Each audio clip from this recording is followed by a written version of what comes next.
بسم اللہ الرحمن الرحیم۔ السلام علیکم۔ میں نے اپنی زندگی میں کبھی اتنا عجیب انسان نہیں دیکھا تھا جتنا عجیب انسان میرا دیور تھا۔ عجیب بات تو یہ بھی تھی کہ وہ بہت کم عمر تھا، لیکن اس کی حرکتیں بہت ہی زیادہ مشکوک تھیں۔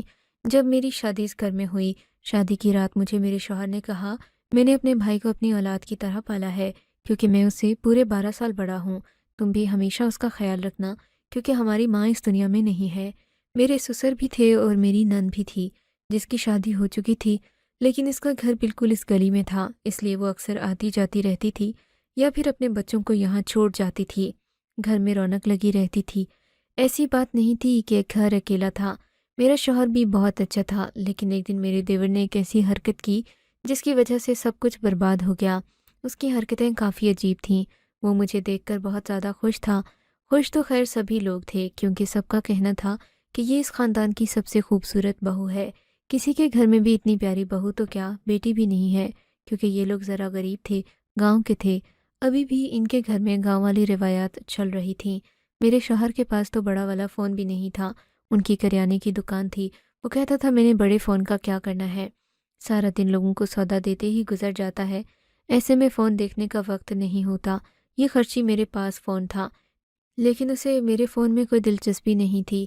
یہ لوگ کافی سادہ طبیعت کے تھے۔ میرا دیور بہت خوش تھا، جیسا کہ گھر میں ہوتا ہے جب نئی بہو آتی ہے تو اگر نند یا دیور عمر میں تھوڑے کم ہوں تو وہ اس کے لیے آگے پیچھے پھرتے ہیں۔ یہ بھی میرے بہت ناز نخرے اٹھا رہا تھا۔ میں نے بھی سوچ لیا کہ ہمیشہ اس کا خیال رکھوں گی، چھوٹا ہے، اس کا اتنا حق تو بنتا ہے۔ پھر جب میں نے گھر کے کام کرنا شروع کیے تو میں صبح اس سے پوچھتی تھی کہ وہ ناشتے میں کیا کھائے گا۔ ویسے بھی اس گھر میں چائے کے ساتھ پراٹھا کھایا جاتا تھا، لیکن کبھی کہتا تھا کہ مجھے آملیٹ بنا دیں تو کبھی کہتا میں نے وہ والا انڈا کھانا ہے، اوپر سے گلابی رنگ کا ہوتا ہے، یعنی کہ ہاف فرائی۔ میں اس کی چھوٹی چھوٹی فرمائش کو مان لیتی تھی اور وہ اسی پر خوش رہتا تھا۔ لیکن ایک چیز عجیب سی تھی، گھر میں وہ لے کر داخل ہوا اور ہم لوگ حیران رہ گئے۔ یہاں پر گاؤں کا ماحول ضرور تھا، لیکن اس چیز کا یہاں کیا کام تھا؟ وہ ایک گدھی تھی۔ آج کل گدھی بھی کون سی سستی ملتی ہے۔ کافی سارے پیسے بھر کر اسے خرید کر لایا تھا۔ اس نے کہا کہ میں نے یہ پیسے خود جمع کیے ہیں، میں اس کو لے کر آیا ہوں تاکہ روز صبح اس کا دودھ پی سکوں۔ کہتے ہیں اس کا دودھ پینے سے مرد کا قد جلدی لمبا ہوتا ہے اور وہ طاقتور بھی ہو جاتا ہے۔ مجھے جلدی جلدی بڑا ہونا ہے، سب لوگ مجھے بچہ سمجھتے ہیں۔ ان کی باتوں پر سب لوگ ہنس رہے تھے کہ یہ تو واقعی بچہ ہے۔ میرے سسر نے کہا ٹھیک ہے، کوئی بات نہیں، اچھا ہوا کوئی کام کی چیزیں لے آیا ہے، لیکن ایک بات کافی عجیب لگ رہی تھی۔ پھر میں بھی اس کے بارے میں اچھی طرح جانتی نہیں تھی، مجھے لگتا تھا شاید حرام جانور کا دودھ بھی حرام ہوتا ہے۔ گدھی کا دودھ بیماریوں میں ضرور استعمال کیا جاتا ہوگا، بیماری میں بھی تو لوگ کبھی شراب سے بھی علاج کرتے ہیں جبکہ شراب حرام ہوتی ہے، لیکن اس طرح سے بلا وجہ گدھی کا دودھ مجھے نہیں لگتا کہ کچھ اچھی بات تھی۔ میں نے اپنے دیور کو اس کے بارے میں سمجھا کر کیا کرنا تھا، اسے پتا ہوتا تو وہ لے کر ہی نہیں آتا۔ اپنے شوہر سے بات کی تو اس نے کہا کہ اس کے پیچھے مت پڑو نہیں تو لڑائی ہو جائے گی۔ اگر بابا نے یہ بات مان لی ہے تو پھر یہی ہوگا، اگر وہ اسے روکتے تو پھر وہ بھی روک سکتے تھے۔ جب انہوں نے نہیں روکا، ہم روکیں گے تو باتیں کریں گے، کہیں گے کہ بہو آئی ہے تو چھوٹے دیور کے پیچھے پڑ گئی ہے۔ ویسے بھی سسرال میں عقل بانٹنا گناہ ہی سمجھا جاتا ہے، اس لیے میں خاموش ہو گئی۔ میں نے کہا ٹھیک ہے۔ میں صبح صبح اٹھ جایا کرتی تھی، سب کا ناشتہ بنانا ہوتا تھا۔ سب سے پہلے میرے سسر گھر سے نکل جاتے، اس کے بعد میرے شوہر جا کر پہلے ٹائم دکان کھولتا، یہاں تک کہ لوگ صبح ہی جاگ جاتے تھے، بازار سے خریداری کے لیے آ جاتے تھے۔ دیور اٹھتا، گدھی کا دودھ نکال کر نہار منہ پیتا، اسے دیکھ کر مجھے بہت عجیب لگتا۔ شوہر نے کہا مجھے اس معاملے میں بولنے کی کوئی ضرورت نہیں ہے، اسی لیے میں خاموش تھی۔ میں نے اس سے پوچھا کہ تمہارے لیے ناشتہ بنا دوں؟ کہنے لگا نہیں، پہلے میں یہ دودھ پیوں گا، اس کے 2 گھنٹے بعد ناشتہ کروں گا، اور کمرے میں چلا گیا۔ آج کل وہ کافی خوش تھا۔ چھوٹے لڑکوں کو یہ بہت شوق ہوتا ہے کہ وہ جلدی جلدی بڑے ہو جائیں، پر میرے دیور کے بڑے ہونے میں 1-2 سال ہی تو رہ گئے تھے۔ ویسے اس گھر میں وہ سب کا لاڈلا تھا، جو بھی چاہتا اسے مل جاتا۔ اس نے اپنے کمرے میں کمپیوٹر بھی رکھا ہوا تھا، جبکہ اس علاقے میں زیادہ تر لوگوں کے پاس کمپیوٹر نہیں تھا، اس لیے بچے اس کے پاس آتے، بچوں کو میموری کارڈ میں فلمیں ڈال کر دیا کرتا۔ اس طرح اس نے پیسے جمع کر کے یہ گدھی لی تھی۔ اس نے کہا کہ میں اس کا خیال بھی خود ہی رکھوں گا، اس کے سارے کام بھی خود ہی کروں گا، کسی کو زیادہ تکلیف نہیں ہوگی۔ یہ تو اچھی بات تھی۔ دن اسی طرح گزر رہے تھے۔